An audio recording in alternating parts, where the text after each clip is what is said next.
On December 2016, Gambians will vote for a president for the 5th time since the current leader, Yaya came to power in the 1994 coup.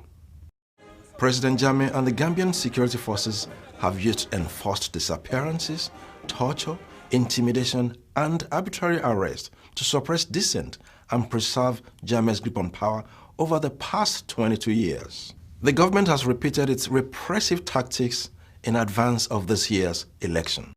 Let me warn you, those evil vermin called opposition, if you want to destabilize this country, I will bury you 9 feet deep and no Westerner dare say anything. Since April, Jammeh's government has arrested more than 90 opposition activists for peacefully protesting against the government.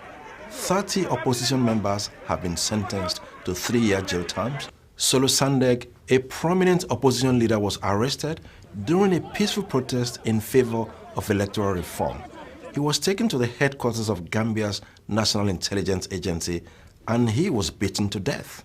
My father was demanding for change, for electoral reform, so the opposition could also win in the coming elections, that's come December. But then, unfortunately, he was stopped because they don't want that change. His daughter, Fatumata, and his son, Mohammed, had to flee the country along with the rest of the family.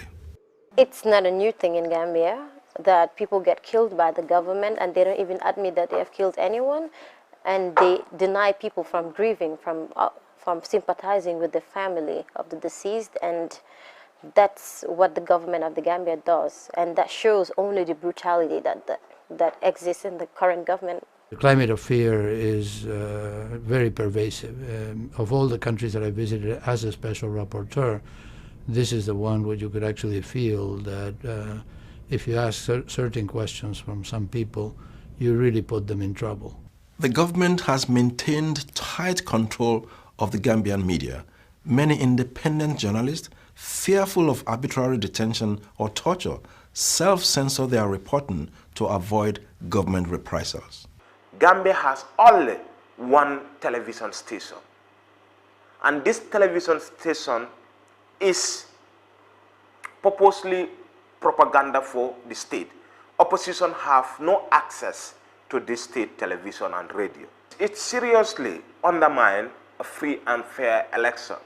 Media play a crucial role in terms of empowering, educating, and entertaining the masses.